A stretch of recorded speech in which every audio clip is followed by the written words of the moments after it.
when you put the hood down, like, you can't see anything else but that, and you're not thinking of anything else really. It shuts everything off.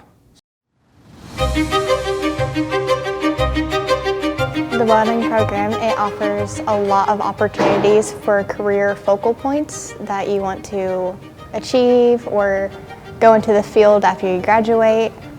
It opens up a lot of opportunities that you can do with fabrication, all your certifications that you'll receive here.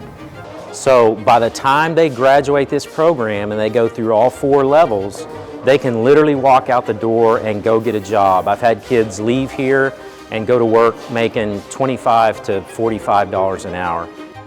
First of all, do you like working with your hands?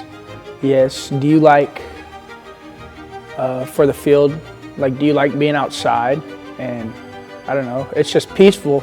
But the strong aspect of it is, no matter what level of the program they're in, they are learning a practical application that mirrors exactly what they'll be doing out in the real world.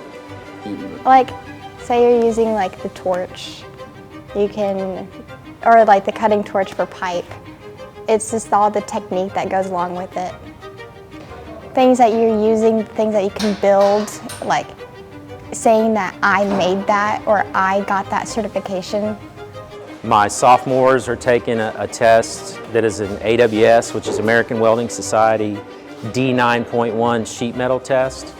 My juniors are taking an AWS D1.1 structural steel certification, and my practicum kids, which is my seniors, are taking an American Petroleum Institute 1104 pipe welding test.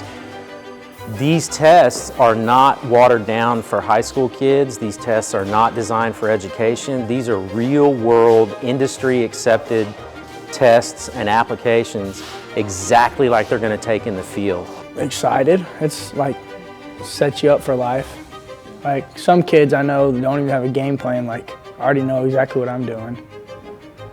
I've always been hands-on, and so I enjoy it a lot, and it's where I want my career to be.